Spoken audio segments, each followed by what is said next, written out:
When you're doing great in your business, you may find yourself opportunity rich, but conflicted about what opportunities to pursue. In this week's Hot Seat episode, Will is absolutely crushing it. He's making over $160,000 a year and is wanting to achieve even more.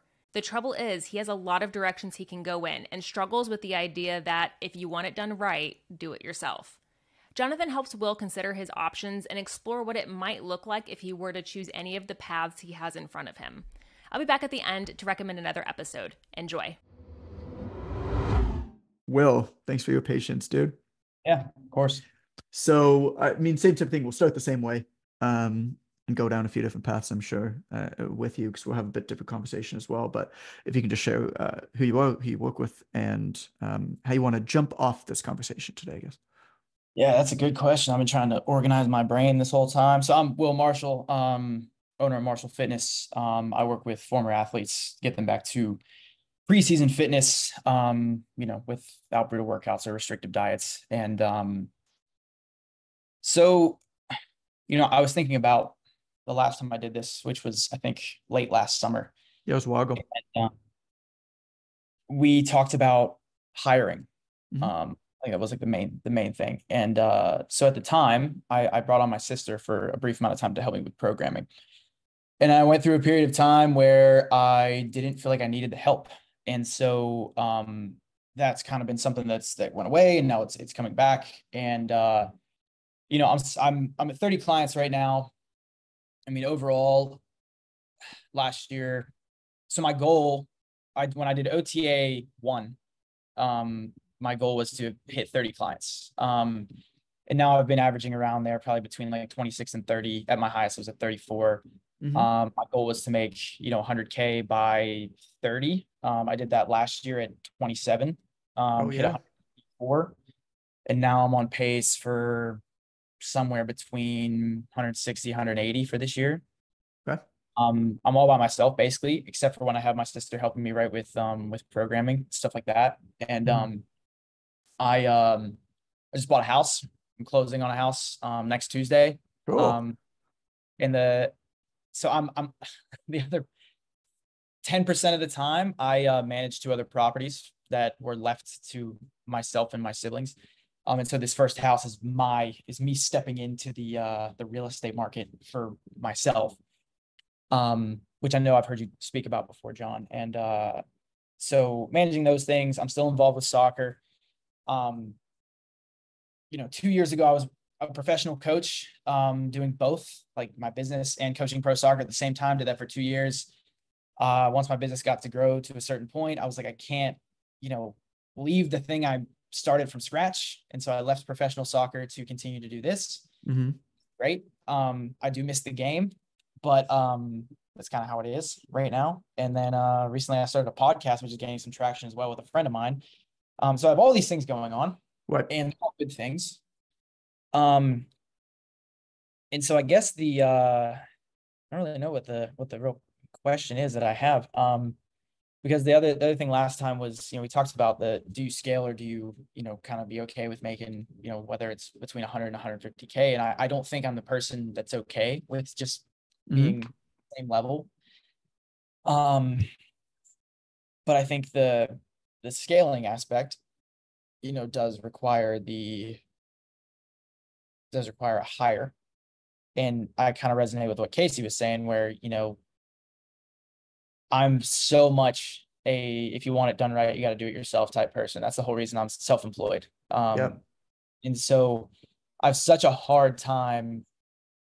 I mean, I think it's overwhelming just in my brain. Like I've taken steps towards, offloading some things, but, it's just so hard to fathom, especially after being, this is my 4th full year being completely solo and still growing, by myself. So it's just such a difficult thing to imagine offloading it and then paying for it, because obviously, when you pay for it, you expect to, get your time back and then be able to use that time, But you also accept when you hire people that it might not work out and it might be an expensive lesson. Yes. And that's just part of what happens. There's a saying with outsourcing, with hiring, which is 80% done by somebody else is better than 100% done by you. Sure. And I buy into that. Now, I've certainly hired people where I believe that what has come out has been much less than 80%. Mhm. And that can suck. I mean, OTM. We had a coach in OTM that was not treating people to the level that people should have been treated. This was a year and a half ago or so. And it led to some really negative experiences, which was terrible. And we dealt with those on an individual basis. And then it led to some really negative public reviews, which I mean, that's just the way that the world works these days, is you could have a couple really negative reviews from 4 years ago because of somebody that the minute that you found it, you fired, and then you made it right with that person. Those reviews sit there with you for the rest of your life. It's going to happen though. Yeah. That's going to happen. If you grow a business, it's going to happen. And so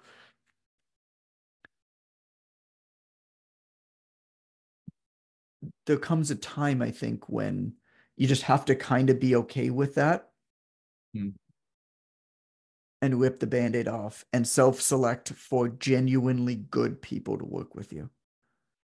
Not necessarily the most skilled, not necessarily the most educated, genuinely really good people. Because really good people are always going to act with the right ethics. What I found in my history, people that I worked with, but also amongst friends who have had way worse experience than I have, is when they tried to play at the edges a little too much, negotiate a little bit too strictly, try to get a bit too much of an advantage with hiring, with a partnership or whatever it was. Inevitably, what happened was that they started meeting people and working with people who also were of those mindsets. And how you do one thing is how you do everything. So I don't look at hiring people these days as an optimization exercise, especially not in the short term. I actually look at it and I say, how can I help this person make the most amount of money humanly possible? And can I design a system where the more money that they make, the better we all do? The majority of people who work for me are actually on commission-based structures or profit-sharing agreements with very, very low base salaries and or just guaranteed minimums, which they've never hit because they're always way above it. But like to the point where somebody who was our social media manager at one point, making $75,000 a year, is now in a sales role, which is pure commission, and does more than double that. And I'm ecstatic to pay her more because she's crushing it. Yeah. And so I heard a few things come as you were talking about, your story. The real estate, for sure, Yeah. seems to be taking a lot of mental load from you. That's at least what I heard. Is that true? I mean, so the other two homes, one's in Florida and one's here in Pittsburgh. And so the first one was inherited from my aunt, left it to us. And the other three that are involved is my two siblings and my cousin. And I basically told them, like, I was like, I know a little bit more than they do about that kind of stuff. And I said, I was like, let me manage this and I'll make it work for all of us. And then that's what I did. And then through that one, we got a house. It's here in Pittsburgh. And we have a property manager for Florida. I manage the one here in Pittsburgh. Long-term tenants or short-term tenants? Long-term. They yearly leases. And for the first time since we've acquired this house, it's been about 2.5 years. I just found out that one tenant is not renewing. So this will be my first go as a property manager of like finding a new tenant. And I'm not super worried about it because of, it's a good place, good location, but it's just a new thing.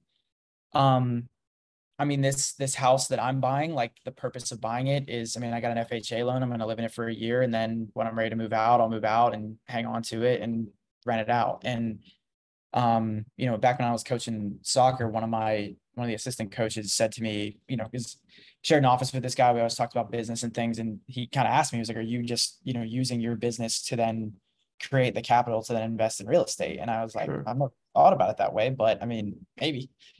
And, so, I mean, I think maybe it's weighed on me in the past 2 days. So maybe that's why it sounded that way. But it's something that I've, I just threw myself into, and I've learned my way through it without really, being okay with the mistakes, I guess you could say. Right. Right. Yeah. I mean, like investments, wealth, like where you put your money, the difference between active income, passive income is a big conversation. Yeah. It's something I've thought about a lot. It's something I built my own philosophy around. I think you listened to that podcast episode. Yeah. Were you on that call? I was on the call, yeah. You were on the call, yeah. And I'll tell you, we have, I think, 13 rental units, all long term. They have been flat to negative investments. Yeah. They have been by far the worst investments that we've made. Now, they haven't been bad investments. And as an asset, owning real estate is really powerful. And it's not that I don't buy into real estate, but I feel like it's kind of got to be like an all-in thing if you're going to do it. Yeah. Or you do it like we do, kind of with a JV partner where they're managing it and it's just completely hands off. Like that's why it doesn't matter to us, because we don't touch it or think about it. You think about like the opportunity cost involved and how much opportunity you have with other stuff. If you would just put that same amount of money into an index fund that tracked the market and never thought about it. Like the market's growing at 5 to 7% a year compounding. That house has got to go up in value a lot in order to meet that. And it might happen over time. What you can do with a house that's interesting is you can refinance and mortgage and continue to scale up a property portfolio. But okay, so talk to me about the podcast then. What's going on with that? Yeah, so that this could be interesting with where we go.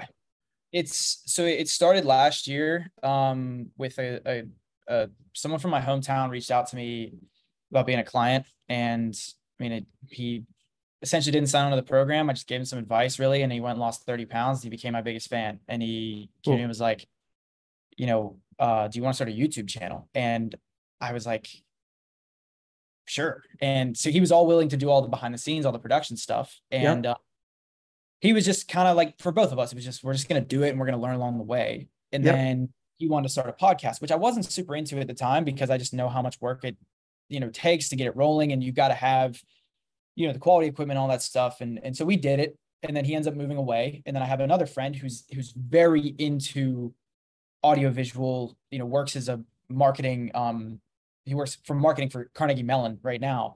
He just has all the cameras, has all the stuff. And so we decided he took the other guy's place and we co-hosted.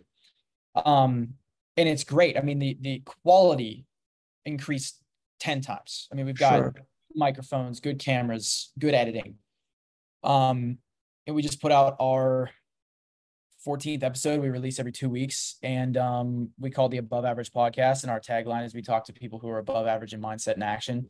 We just talk to people that do stuff, like that, kind of like all of us here went against the grain and made something happen. And one of our most recent guests was on like season 20 of The Bachelorette. And he's a guy I've known for a few years in Pittsburgh, but I mean, he got, semi-famous from being on The Bachelorette and stuff on. And I got a client from this podcast because we collaborated with one of our guests, and through the collaboration with one of our guests, this person followed that person, then followed me, got her on a call within a week, and then client. So, I mean, that was the third episode.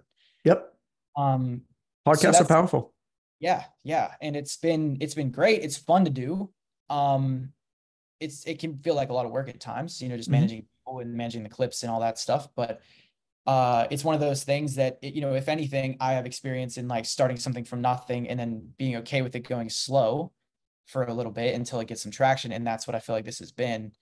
But either way, it's not one of those things that I feel like we're doing, all this for nothing, because it still is, providing us with new relationships and, a client here and there. So. Okay. So podcasts, I think a podcast is the most valuable medium to own, unquestionably. But I think it's also the hardest to grow. Yeah. and takes the longest to grow. But if you have a podcast that has a good audience, the amount of businesses and anything you can launch off of it at one point just start to really explode. And so that's why, you know, that's why I thought it'd be interesting to kind of go down this path, because it'll eventually get to a point, and it probably won't happen for a few years, like 3 to 5, like not 1 or 2, where people who have other businesses will come to you and you can basically say, hey, I don't want you to advertise in my podcast. I want equity in your company. And you start building up a portfolio of ownership. You know, when people talk about real estate and they say, are you taking the money from your active company and putting it into real estate? What they're really talking about is, are you moving your assets into some sort of ownership? Are you buying equity in something? Right? That equity could be real estate. That equity could be businesses. The equity could be publicly traded businesses by buying stocks, index funds, whatever it is. It could also be leveraging assets you have, and they could be media assets, to get much better deals on equity in companies, or get into deals that you wouldn't otherwise get to. Like, I'm the first ever investor in this company for sports card like protection and display. And not the only reason, but part of the reason is because I had a platform and an audience. And that investment's gone up 5 times. Now, it's not a liquid investment because it's still private investments, but it's gone up 5 times.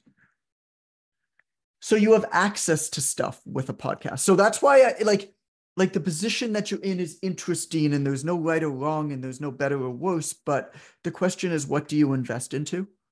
Do you invest into the coaching business where, yes, 100%, if you decide to grow that, it's going to have to be beyond you? Or do you say, similar to the conversation with Casey, right? I'm good with the amount of money that the coaching business is kicking off. I'm happy with the amount of work I'm putting into it. I'm going to actually invest more into personal branding, podcasting right now. And that's actually a trade-off that very few people are willing to make. I remember back when I was blogging in the very early days, and I remember distinctly looking around me and saying, every single other person that I'm quote unquote competing against here in the fitness blogosphere is still training clients full time. And it doesn't look like they're ever going to step away from that. If I step away from that, I'm going to have a massive advantage. And that's actually what happened. And I was like, I could always go back to it. Now, I'm not saying that you should step away from coaching, but decide that you're going to perhaps accept the trade-off of sacrificing growth in one area to invest into these assets. Now that you're at this point where you're making this money, to grow these assets elsewhere that few people will do seriously. A lot of people will do, but few will do seriously, especially if you already have a partner who's doing a lot of the heavy lifting and who you like working with. Yeah, it wouldn't happen without this guy, I'll tell you that. I mean, we both have our connections and stuff, but I mean, just the camera software knowledge is all his side of things. And it's simple on my end.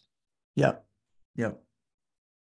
But it's crazy that you say that, because I mean, it's especially me now. Like, I mean, I was a college coach for a bit, and now I look at what's happening with, name, image, and likeness stuff. I was playing college soccer whenever you couldn't even use your own name to Right. And now you see these deals that are coming around. And so I mean, I never really thought about like the personal branding thing, because it was like against the rules for such a significant period of my life, when I actually had some kind of I was a University of Pittsburgh soccer player. People came to watch us, but I Sure. couldn't do about it. And now athletes all realize that the money that whatever money they're going to make in salary, if they're smart in their couple years in the limelight in their career, is going to pale in comparison to what they're going to be able to do outside of it. 100%. Even collegiate athletes, which is interesting what rules are going to come into play on that. Yeah. But I mean, you have college athletes now with $1 million+ sneaker deals, right? It's crazy. Well, where do you stand on this conversation then? I'm curious. I mean, again, obviously you don't have to make any decisions. I don't think that there's a right or wrong decision here. What I like about the position you're in is you've earned yourself the opportunity to be able to make this decision. Yeah. And I think all that I think is important is that you take whatever time you need to figure out which direction you want to go to, and then you just aggressively pursue that direction. Yeah. Versus kind of half in, half out on both. Yeah. I mean, until right now, I never even thought I had a choice, really. I mean, not a choice, but I never thought that there was an option to go a different direction. Because again, like I think about the business and like I always want to see growth. That's like my thing. It's always what I'm looking for, whether it, whatever way that's going to happen. And then, the podcast thing wasn't ever really, if it wasn't for this guy who I don't even see anymore coming up with this idea, it probably would have happened, Sure. And the notion that, I have this ability to kind of, keep the coaching thing where it is and continue to do what it does, but then also dive deep into the podcasting thing, which it feels, I mean, there is momentum behind it. I can feel it. I mean, we just had a girl has a business based around like mushroom product tinctures, like CBD oil, but for mushrooms. Like she just came on, she asked us to promote this thing. She gave us a discount code. And like, when you were saying that, it's like, oh, that just happened to us, and and when you get bigger, you can say, give me 2%. Yeah. And so, and then you're going to hit one of them. One of those companies at one point might become the Oura Ring. Like I know the guy who set up all of the original brand partnership equity deals for the Oura Ring. He has made, for setting up the deal, $20 million, let alone all the people who got the equity. Yeah. Right? He set up a lot of other deals for a lot of other companies too. You just need one to hit. You just need one. You just need one. It doesn't take a lot. You just need one. Think about all the shit I've done in my career, man. I've written 12 books, 8 digital products, 5 conferences, 1,500 articles. The vast majority of any success I've had has been the result of one book and one program. You just need one. Yeah. But you can't just do one. Right. You can't just do one. And that's asymptomatic or asymmetry, which is mitigate downside, maximize potential upside. If you can lose at 100 things and win at one and have that one be outsized compared to the 100 losses, you're in a pretty good shape. And owning yourself the opportunity to do that, but it requires sacrifices.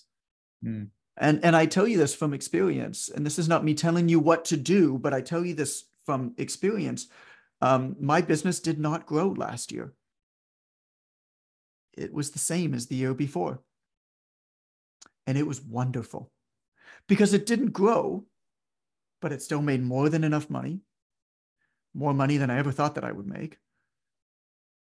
And I didn't have to work in it as hard. It just worked smoother because we were doing the same thing and just improving in a lot of areas. Because I decided that my focus is going to be on books. Like that's my one thing. And I don't know whether the book that I wrote that's coming out January next year is going to hit really, really hard. I don't know whether it's going to be the one after that. I don't know whether it's going to be the one after that or the one after that. But all that needs to hit is one. All that needs to hit is one.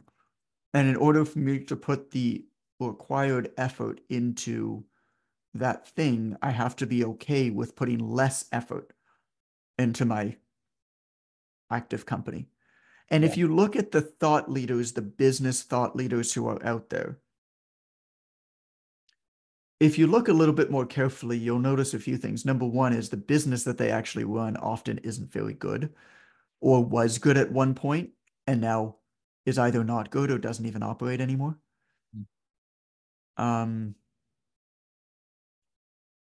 Or they don't even have a business. Yeah.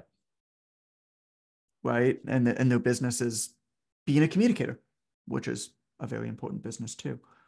Yeah. But I don't think you can do both things well. I really don't. I really don't. I think you can do one of them okay. Yeah. And the other one well. Yeah.